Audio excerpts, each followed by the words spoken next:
to start our program on, and I know a lot of you are here because you want to learn how to get a hole-in-one, since that was the title of the program.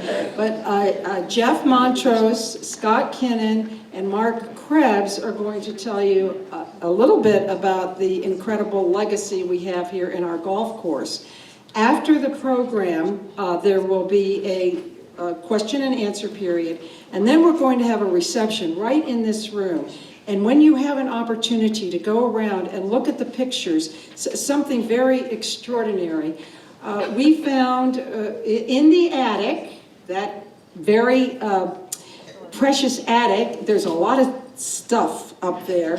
We found these pictures that were taken, aerial views of the Farmington golf course during the early 1940s, late 30s. And thank you for a generous donation from Mark Krebs and the Senior Men's Golf Association. They have been restored. So you can look at those over there. We also have two schematics of what the original layout of Farmington subdivision and golf course was to look at. And then over here you will hear a lot about Fred Finley, the golf course architect, and those are some of his original oil paintings there. So it was with great pleasure that I introduce Jeff Montrose, Director of Golf at Farmington Country Club.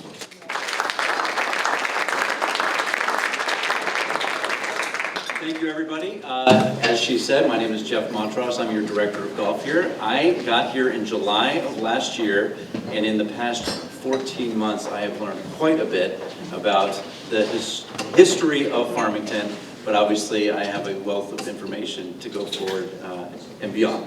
So with that being said, I just want to, before I introduce Mark here, just want to go over a few objectives that we're going to try to get to today. Mark's going to talk a little bit about the history of Fred Finley, obviously with his oil paintings and the interesting man that he is. Then Scott's going to come up and he's going to have a couple slides talking about the maintenance and agronomical changes over the years. And then ultimately you're going to get my perspective, how to get a hole-in-one obviously, but more importantly just strategy and interest in what makes Farmington Country Club and Farmington Golf Course so special in my eyes and hopefully yours as well. So without further ado, Mark Krebs.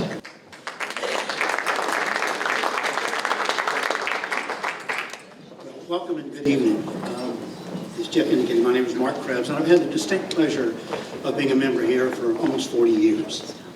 And whenever you are asked to make a presentation, you really have to give some consideration to prior counsel. And some of the best comes from Winston Churchill.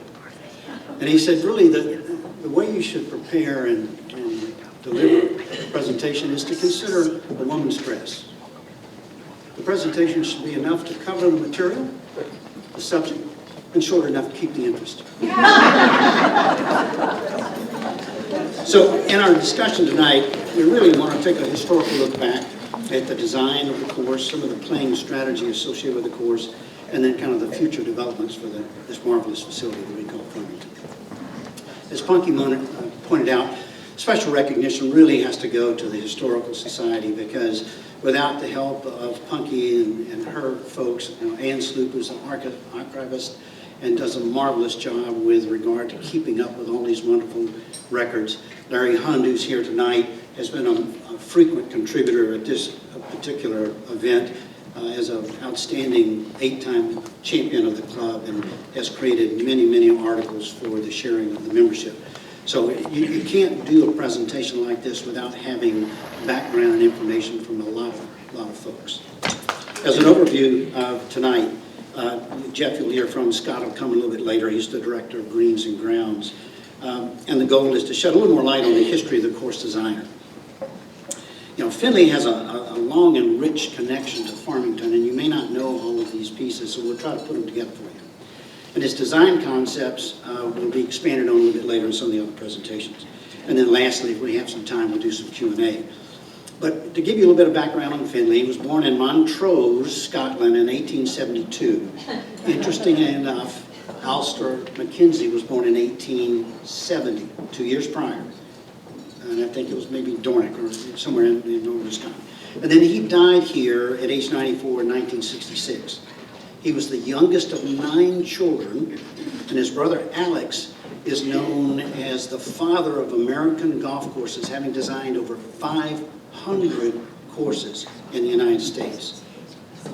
And this is an article that appeared in the Richmond Times-Dispatch in 1956, where they were writing about the Finley family. Fred Finley was a superb golfer, even at a very young age. And in his later years, when he got to his 70s and all the way up into his 90s, he was shooting his age every time he went out. So to be able to do that is a remarkable accomplishment, because some of us become semi-fossilized as we get older and our flexibility is not nearly as good. At his dad's request, Finley went to, or signed up for the military somewhat begrudgingly, and then moved to Australia. And he was in the military for 21 years. And that was before joining the Metropolitan Golf Club as the golf professional in Melbourne, Australia. He was actually the bandmaster of the Royal Artillery Military Band slightly before becoming the golf professional down in Australia. Now, he was married to Georgina Brown. They had 2 children, Freddie and Ruth. Georgina returned to Scotland following the death of their son Freddie in 1912. In the early 1920s, Fred, who had not followed her back to Scotland, moved to Richmond, Virginia. You know, that's odd. Why would someone from Australia come to Richmond, Virginia? Well, it's where his daughter Ruth lived, who happened to have married Ray Loving, a name familiar to us. And this is where he began his golf course design history. And the first course was Winchester Country Club in 1923. Now, Finley added a total of 31 courses in Virginia. Some of these names will be familiar to you. Ingleside, over in Stanton, 1926. Swannanoa, 1926. Boonesboro, 1927. Farmington, 1927. CCV of Virginia, both courses in 28. McIntyre Park here in Charlottesville, and 38 at Keswick, 1948.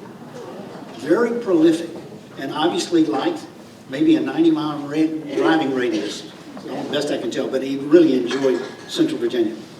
Now, Freddie's son-in-law is Ray Loving, we mentioned that.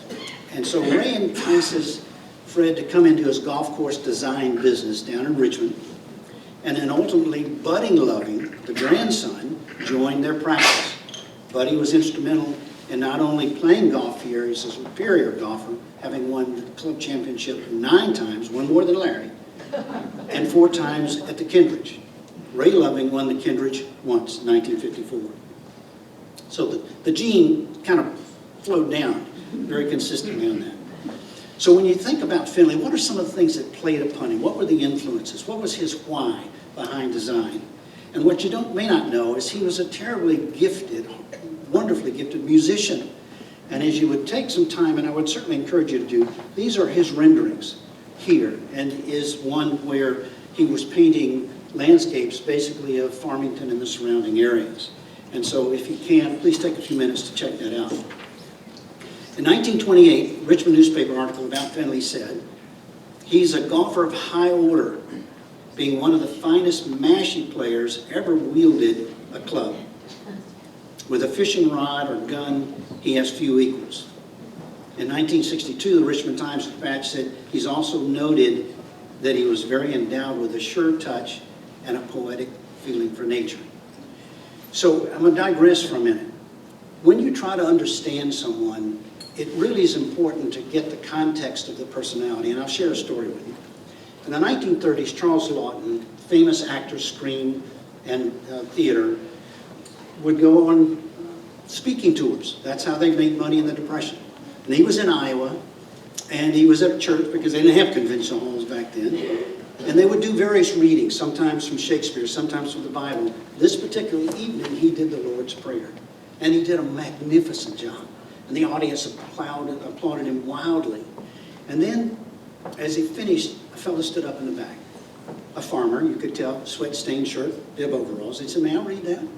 May I do that?" Lawton graciously said yes. He did such a marvelous job that the audience was in awe. They couldn't even speak. It was just that moving. The reporters in the scene afterwards, I asked Lon, I said, explain this. You're the professional. He said, it's really quite simple. I knew the words. He knew the author. So we're talking about the author here tonight. We're trying to understand what things played upon him. And he had no formal education, but he possessed an insatiable curiosity of nature. He never used contour maps or topo or drawings when he created a golf course, or when he designed it. Could you talk a little louder? Sure. Yeah, and we can't hear you in the back. This is next on our list to buy a new microphone. Really close. My apologies. Is that better? Okay. All right. So, again, Finley would walk the site for days to get the feel of the topography before he put pen to paper or any drawings. He was an instinctive designer. He used his imagination to allow the natural topography to produce subtle design elements that rewarded a well-played shot. Okay, we're going to integrate that here a little further. Practicality played a big role. There was never heavy equipment used at Farmington. Mules contoured the ground, not heavy machinery. His individual layout of holes reflects a strategy that the designer wanted to create a particular experience. Now think about your holes at Farmington, and some that frustrate you, some that you say this is an easy par or birdie, others that you just wish to get off with a double bogey. Okay, so it's very similar in many ways to Scottish links. This thought process produces a golf course that takes on one or more of the three basic design elements of golf course architecture: penal, strategic, heroic. There'll be a little more discussion about that in our course today, a little later. So Jeff and Scott will talk more about these concepts, and you'll find where these challenges exist at Farmington. Finley's design reflects a minimalist links design, but his design style is characteristic of a more modern, sophisticated course architecture. This is the key for me. His layouts offered preferred routes for the strategic golfer if he or she carefully placed the ball in the correct position. If you listen to television broadcasts, they talk about being out of position. That's what we're talking about, is being out of position. So I'm getting to a summary here. Views and vistas are character-defining elements of Finley's design. His ability to organize the course's architectural concepts, the tee, the fairway, the approach, the green, around the landscape, is his most outstanding design feature. It shows the golfer the proper route to the hole and then presents a series of challenges to test the golfer's ability. According to the Historical American Landscape Survey commissioned by the state of Virginia in 2012, this is the essence of sophisticated golf course design and the sorts of genius of Fred Finley's design.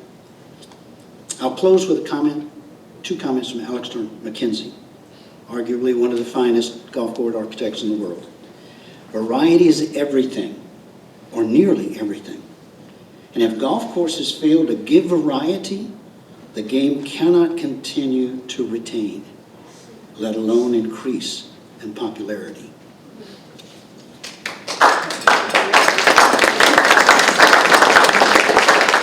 As I finish, the chief object of every golf course architect or greenskeeper worth his salt is to initiate the beauties of nature so closely as to make his work indistinguishable from nature herself.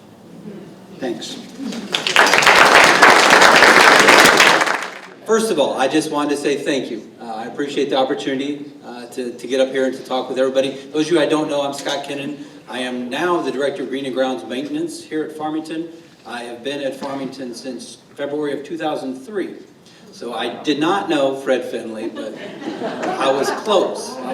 So 2003, so I've been here just almost 20 years. So I've got to see a lot of the changes and certainly gotten pretty intimate knowledge of the property here at Farmington. So what I'm going to do is just kind of talk a little bit, pick up where Mark left off and talk through a little bit what we've done since since Fred left in the 30s, and just talk a little bit about that and kind of talk about where we've got to, talk about some of the changes that have occurred on the golf course and really kind of some of the practices that we do as a maintenance staff and how that really impacts how the golf course plays. And we'll go through that, and then towards the end, I think Jeff will be up, and then after that, I'll talk just a little bit about what we have going forward. So we'll get started here. So I thought this was kind of interesting. Mark alluded to that Fred Finley was born there in Montrose, Scotland. So we think about Fred when he's coming here to Central Virginia, right? All his influences, Montrose, Scotland. The golf course here, I think, was 1582, I believe this. So they've been playing golf there for 500 years. I could be a little wrong on the date, but I think it's close. So this is where he grew up, and so you know the influences he had on these seaside links. And then he went from there to Melbourne, the Metropolitan Club in Melbourne. And those of you golfers who know the Sandbelt region, probably most of you know Royal Melbourne there, that they had what the President's Cup was a couple of years ago. So this, ironically, doing some research about this, Metropolitan Club and Royal Melbourne were originally sisters, or together in the same club, and then they split off. Royal Melbourne went to its current location, and Metropolitan chose a little different location. But it's really interesting, kind of back to their history. So you think about Fred Finley's influences, what he grew up with, the golf that he played. He was an excellent amateur golfer in Scotland, and then, as Mark talked about, went to Australia. He was in, band was a big part of his life, and then he was also the golf professional. So you think about what he saw, what he grew up, what good golf looked like to him.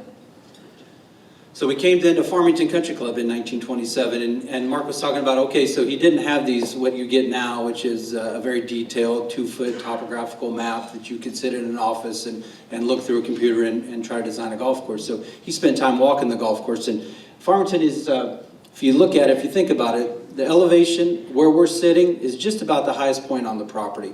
Ironically, Oak Circle is a little bit higher than we are here, so those of you who live on Oak Circle, you are the highest point in Farmington property. But if you think about it, the clubhouse of all the golf course, it's sitting up on top. So you think we go over to the first hole, right, and we're playing 2 returning 9s, right? The red lines up here denote that's the front 9.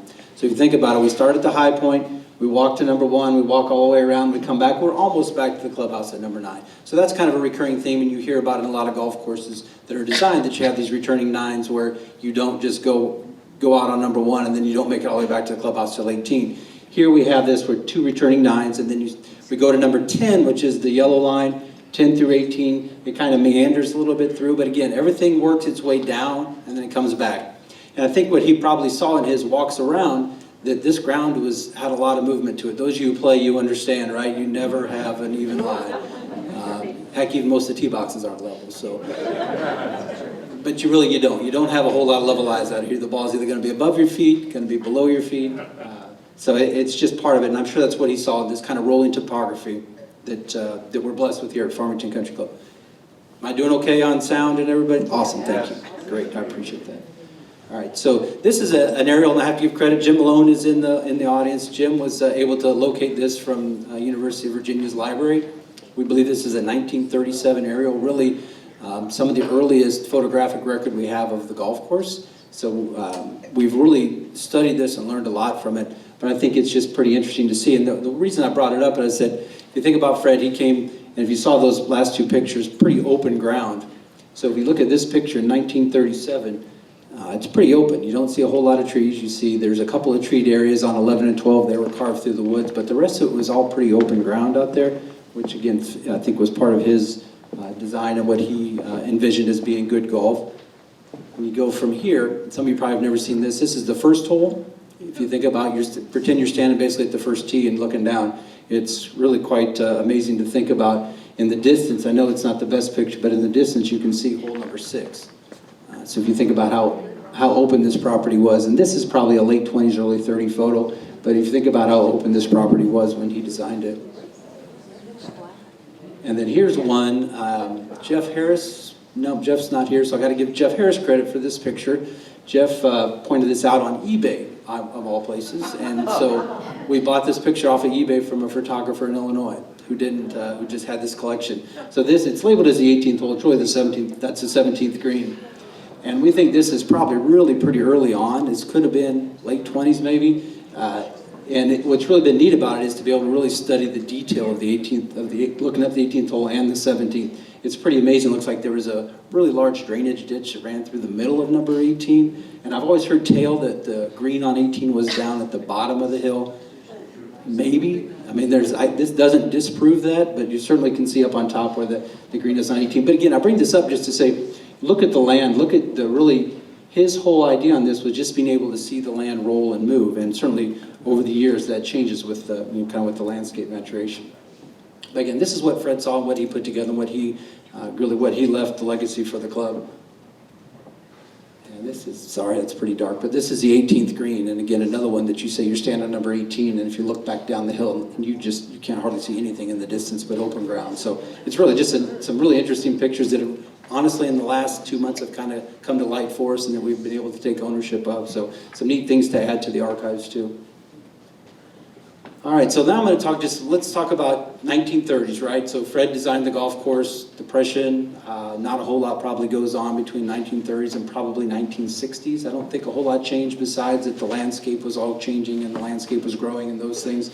And then a big thing happened in the 60s. And when we talk about things that we as golf course managers do to impact how a golf course plays and how it's managed, this big one in the 1960s was irrigation was added. So we think about irrigation on fairway irrigation was added probably in, I think it was 1966. Again, I could be a little fuzzy on that, but I think it was 1966. So we think about fairway irrigation, how that changes things.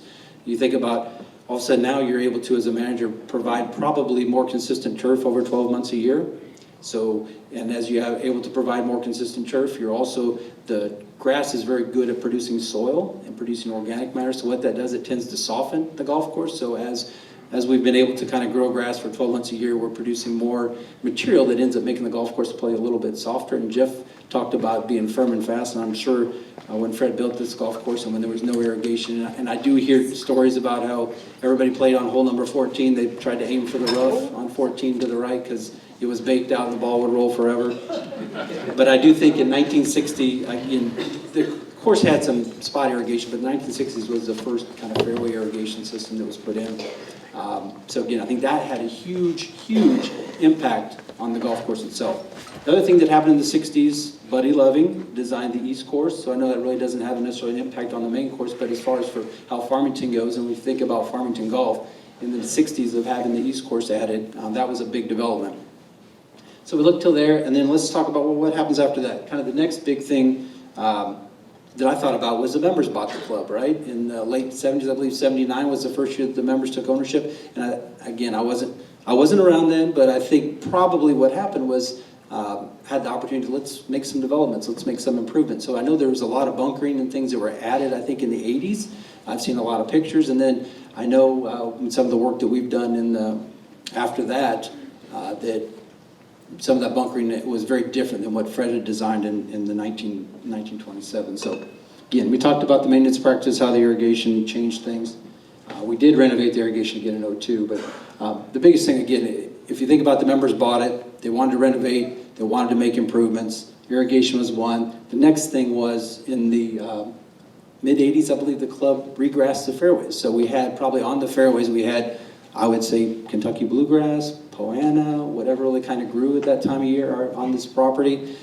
So again, in the 80s, I know the club had hired a new superintendent from Dick Fisher. Those of you, many in the audience know Dick. Dick he came from Lake Monticello, and so he was here with the club. So they made the decision, let's try to find a different grass for the fairways. So again, this was a huge, huge impact on how this golf course plays, is thinking about going from a cool season grass that during the summer struggles, probably again, still very firm lies, to go to Bermuda grass, which is a warm season grass, which does very well during the summer, which loves the water, prolific at producing soil, making things a little bit softer. So this was a huge development when the course decided to do that. And then, since it goes dormant during the winter, hey, we don't like it brown always during the winter months, let's overseed. So again, all these things just kind of lead to how we manage the golf course and what we're able to do with the golf course and really how it plays. If the goal is for firm and fast, a lot of these things really kind of run counter to that, to lead to that. So that was one of the other big things that happened here at Farmington. Another one is the conversion of greens. Mark was fascinating. We had a great conversation. I didn't realize he was involved in the greens project here in 1988. So in 1988, the club decided, let's actually build real USGA spec greens. So I know he talks about, I think it was started in July and we were playing them in October. Don't tell people that because that puts pressure on me, you know? They think we're gonna play in 4 months. Not sure what they did then, what they were using, but they told me the story about that I think they started in July of 1988 and then in like October they were playing back on them. But again, that was a big step for the club and a big investment for the club to say, we want to go to USGA greens. Again, the USGA greens construction method, it just leads to I guess a healthier surface overall than what the club was dealing with before, which again would have been probably planted in 1927 and then grown in for 60, 70 years before we decided to make that change. So that was a big development. Also with that, we went to what the newer bent grasses, or the newer grasses that allow you to maintain things a little bit tighter or closer than what you would normally. So 1988, club went to what they call pen cross, and at the time that was the standard. That was the best bent grass available. We regrassed them again in 2003 with what's out there now, which is this A1, A4 mixture, which again was at the time one of the top standards. One of the things that was interesting that I kind of research I did, you think about what Fred built in 1927. So this stent meter, many of you have heard of the stent meter. Everybody know what the stent meter is? It's used to kind of measure relative speed of a green. And everybody gets, you see it on every PGA telecast, right? The greens are running 18, or they're not, but they're hopefully 10 or 11 maybe is the number they might run at. But everybody kind of gets consumed on how fast are they. So the stent meter, yeah, I think us in the golf course maintenance, it's kind of that was probably one of the least good developments in the world because then everybody compares everything to everything else. Or how fast are you today? So, but the stent meter was this Edward Stimpson who developed it, really creative name, right? The stent meter. But he developed this and said the average green speed in 1937 was 2.5. Think about 2.5. Yeah, that's like rough grass almost. So if you guys complain about, you think, oh gosh, the greens, the slopes and things that are on the green, they're so hard and so challenging. Well, they were designed, you know, to be at 2.5, and they're at 10.5, you know, or 11.5. So it certainly does make it a little bit of a challenge. But I found that interesting that you think about when Finley developed this, when they built these, that they were really much slower. I can't imagine 2.5. I think that's. I was surprised to see that. I didn't know that existed. I've never heard of 2.5. But so that was an interesting development. Again, I think though, when you think about how this golf course is maintained, how it's presented on a daily basis, to be able to have these new variety of grasses, it really does change and have a big impact on how the golf course was designed and how certainly on the greens themselves, how they play every day. Next one was machinery. Let's think about the new machinery that has been developed since 1937. This is the biggest one right here, is this triplex greens arm. And this was really very popular in the 1970s. This came out, so it allowed people to mow greens now. Instead of having 5 men or 5 people with a walk-behind mower, now you can send one person out with this little machine and they can do all the time in the same amount of time, which is great from a productivity standpoint, but yet it's not as good from a detail standpoint. So I think this next picture I have, yes, this laser pointer works. So next picture I have, and what I was trying to point out here, this is that 1927 or 1929 photo of number 17 green. And I'm just trying to draw the outside edge of this green. If you look at it, it's much more square, right? You see it's kind of a square shape with a little round on this side. And you look at 17, that was probably in 2007. That's gotten pretty round, hasn't it? It's pretty much a circle, right? So a lot of that's attributed to because in the 70s when triplex mowers were put, triplex cannot quite mow those same contours and the same shapes, so they end up rounding off all the corners, and then this is what you end up with. So Fred Finley did not design a circle green down there on 17, but it's interesting just to see. This is one of the advents, again, a great development in golf course management from a productivity standpoint, but maybe a little less desirable when you're looking at some of the character things that you get. Also lightweight, these machinery, lightweight mowers we have on the golf course. When you think about how the golf course is managed and how it's maintained and how that impacts you, how you play golf, and again, how the design, you know, Finley didn't necessarily think that fairway was going to be mowed at under 1/2 inch or 3/8 of an inch, where granted he may have wanted firm and fast, but certainly didn't design and think that the golf course was going to play sometimes as quick as it can with the shorter grasses or the mowers that we're able to use to to mow the grass a little bit shorter than what it has. So the ride-on mowers and then the nice walk-behind mowers too are, again, these are all kind of advents that have happened over the years that, again, really, I think, really affect on the whole product that's out there, and again, on how Finley and the designs that he had. All right, so then another thing I thought about was like, all right, what else has changed over the years? How about landscape maturation? I think that's kind of just a different name for the place has kind of gotten overgrown in some areas. So if you look at the picture here, this is what we started with, and this is where we were in 2000. And again, we talked about vistas and things. Right here, if you can see, it's hard to tell, but the clubhouse is right here. There's a clubhouse back here somewhere. But you see, there's a lot of, again, it's just what happens over 70 years. The trees that were very little turn into these things right here, right? And they end up, again, blocking a lot of vistas, but they also have agronomic concerns. When I say landscape maturation, it's not just about being able to see through there, the shade. When we have, people always, we always talk about trees and what they do and the impact that they have on the golf course and certainly on the turf there. Trees are they're the big elephant in the room. They're going to outcompete. They're going to win. So, some of our biggest examples are number 11. Both sides of number 11 with all the trees we have on there. We struggle with that fairway to be able to grow decent grass because of the amount of shade that we have. So then certainly right under the trees, you get very little sunlight, but also the competition between for moisture, for nutrients, those sort of things. So again, trees are not just about the vista, but it is also about the turf. And at the end of the day, the golf course is there to be played on the turf. Again, trees are a big component of the golf course, and I think it's a very important component of the golf course, yet I do think that there are times where the turf needs to be the one that wins too. So again, wanted to just kind of talk to you about this one. This is probably one of the biggest changes you see out there. And Farmington has been graced with some really beautiful, neat, old specimen trees out there on the property, and those are the things that I think we should care for and take care of and make sure that those still remain. I think some of the other areas we have opportunities to be mindful and thoughtful about how we do it, but also to have an impact, to kind of have something that's a little more open than what you see here. So. All right, so I want to just talk kind of a little bit. We got through, we say the members bought the golf course in the late 70s. We moved through the 80s. We did some renovations. I see Larry Hund in the audience out here. I know Larry was around on hole number 9 when a bunker was put in number 9 fairway that recently has been removed from number 9 fairway.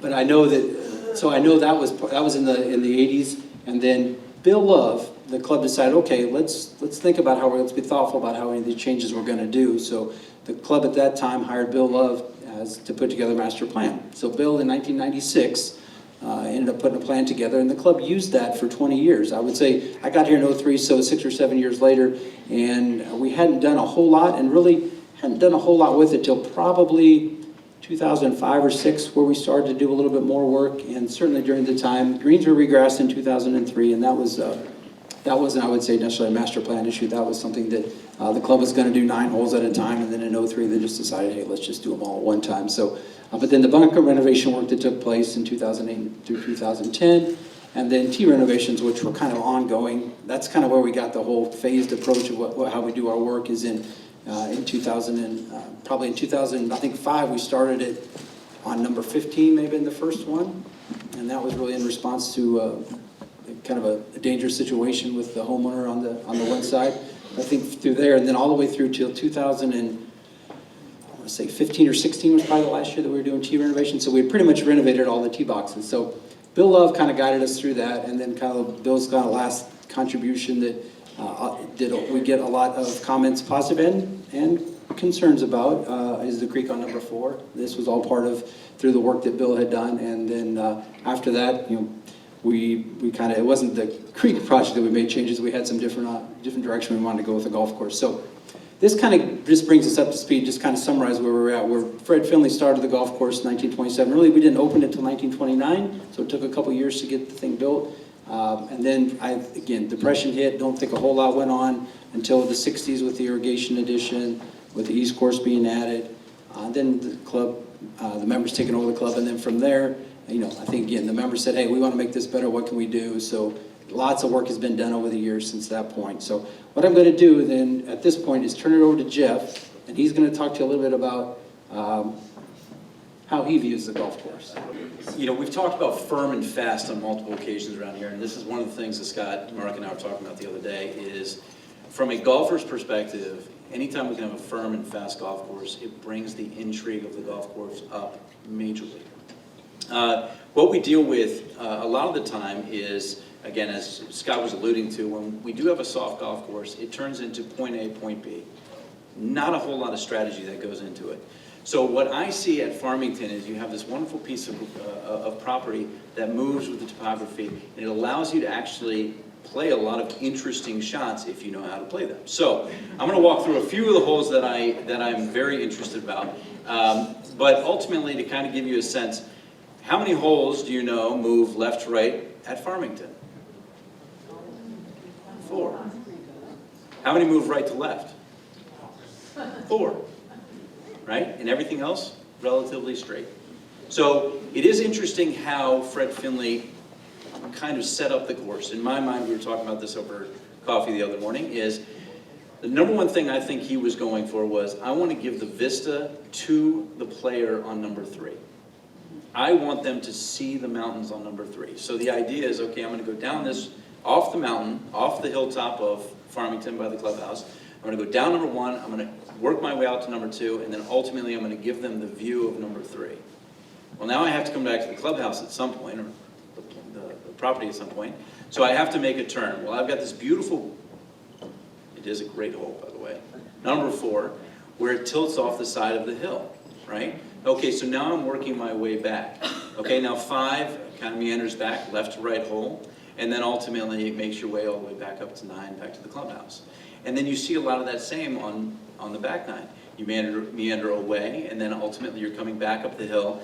And the reason number 18 finishes where it finishes is you don't want to finish down where you're walking after 18 holes, 4 hours on the golf course, and you have to walk up this mountain. Well, we're just going to let you play up the mountain. So I do find it interesting how architects really kind of work their way away from the clubhouse and then back to the clubhouse. So just a few examples for me that I find very interesting. Fred Finley off of number 1, he's asking you to hit a left to right shot.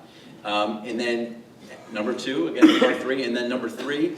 I think number 3 is one of the better holes on our golf course as it moves left to right, but also number 3 is a good thing to note. And we did this in our course tours. Our forward tees, in many occasions, are afterthoughts. Plain and simple, plain and simple. Those forward tees were never supposed to be there because back in the 40s, 50s, women were playing golf, right? And so the forward tees, in many of the occasions, were sitting in holes. Hey, let's just put a tee here. And what we lose in so many of those occasions is the opportunity to give the same vista that the men have been able to appreciate over the years. And so there's opportunities as we're going through the course restoration process, is finding those opportunities to give the vista back. So you'll see that on number 9, we're talking about it on potentially on number 3 as well, really kind of moving it up to the left to give them that view of the mountains. So it's something to think about, but very interesting to me is, let's see if I go the right way, no. So number 3 moves left to right. Number 4, he wants you to hit it right to left. Number 5, he wants to hit it left to right. And then number 7, he wants you to hit it right to left. So interesting to me is that he's trying to get you to work shot shapes into each hole. And this next image for me kind of does it. So in our course tour, I tried to hit a couple shots every now and again. Sometimes I pull them off. What you see on the top, right about where the dot ends here on the right in the middle of the fairway, is 220 yards from the back tee. Okay, so each tee box from there gets subsequently shorter. However, everyone knows that there's a little knoll right there in the fairway. If you can catch the downside of that knoll, you're going to run out to the end of the fairway if we truly are firm and fast, which makes it very interesting. If you can't see the strategy of the topography, then what you're looking at is, okay, point A to point B, I have to hit a 270-yard shot to get me all the way down to the bottom. No, you don't. If you are able to hit a draw off of the tee and then use the topography, that's going to get you to the same yardage without having to take on the risk. So me as your local professional golfer, when I'm looking at a golf course and I'm looking at architecture in general, is what did the architect give me to make it an easier golf course, right? And Fred Finley does that throughout the entire course. Number 14 is another great example, right? If it is firm and fast, all you had to do to get to if you could get to the top of the hill and kind of keep it low off of the tee, you were going to run it all the way down to the bottom of the hill, right? So it's just, there's intrigue around the entire golf course like that for both men and women Shot shapes left to right, right to left. He really challenges the golfer. And then obviously number 18, which I think is everybody's favorite hole here. He really challenges the player. Really making sure that if you want to take it up the left side and compete with the trees, again lower trees or smaller trees at one point, but you're competing with that lower ravine, and it's a harder shot coming up in the green. You play it a little bit more up to the right. Even if you play it really to the right side of the fairway, he almost gives you a level lie between the green and that shot. The more you take it on left, the more you're lower, and the more you have to hit up. And so for me as a golfer, and again, we were getting excited, we were kind of going back and forth about the excitement of design as a whole. What you have here at Farmington is truly a special gem of a gem. I've been very lucky to play 50 of the top 100 courses, and this stands truly up against all of them, in my opinion. You really do have intrigue here in almost every shot, and especially if we are firm and fast, as it probably played for 30 years before that irrigation line went in. It really was an interesting golf course and a lot of movement. Other than that, again, you have number 7 is a great place to really think of what Mark was talking about again. Penal, heroic, and strategic. That all happens on number 7, as we all know. And again, if you think a little bit more about playing out to the right, catch that hill, come on down. Again, plays a little bit easier. But from me, I'm passing it right back on to Scott. Again, from a golfer's perspective, we try to teach you these shots, left to right to left, high, low, all of those different things. And the more the more shots that you have in your arsenal, the easier this golf course actually gets.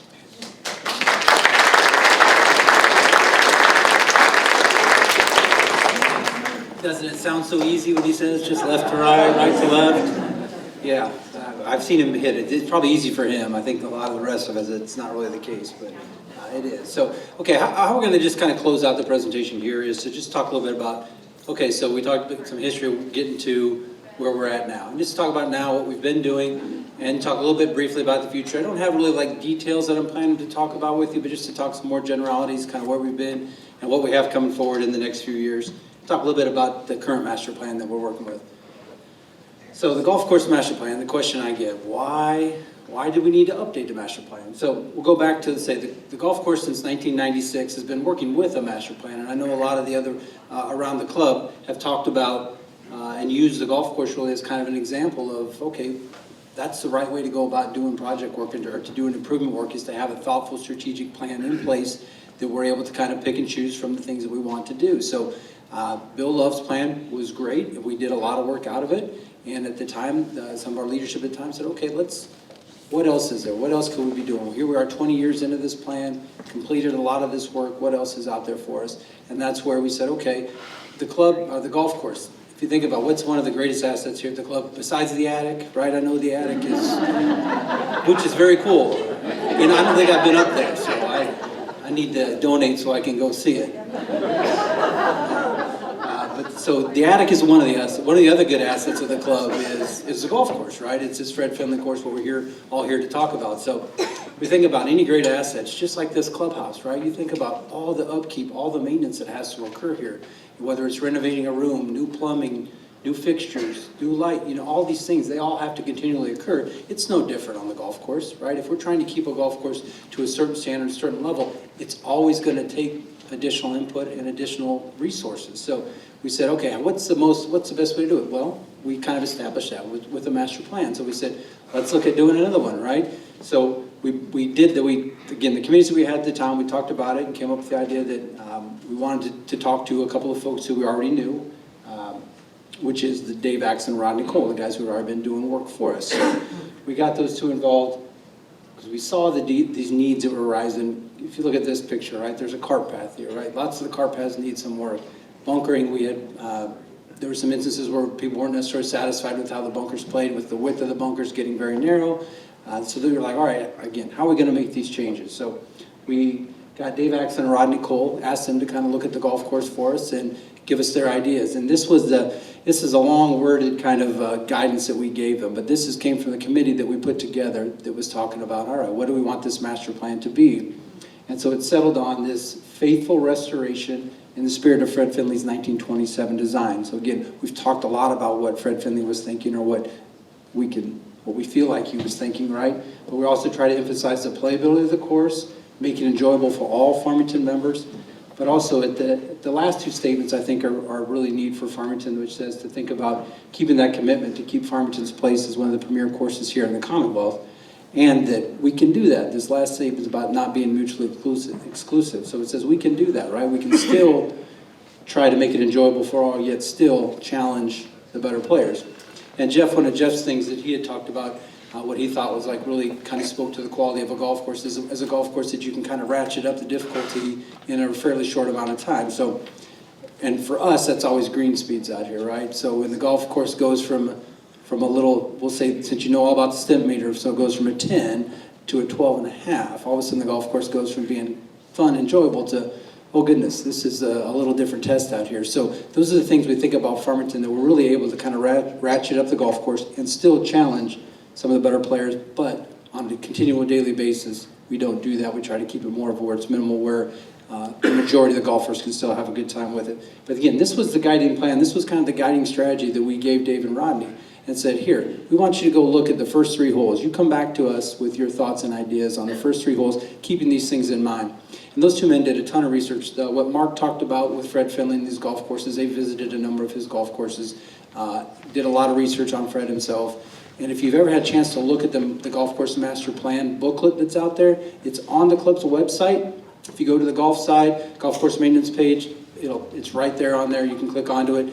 It's probably a 40 or 50 page document that you can go through. Again, it talks a little bit all the things that they had in their head and the ideas that they had when they were trying to formulate this new master plan.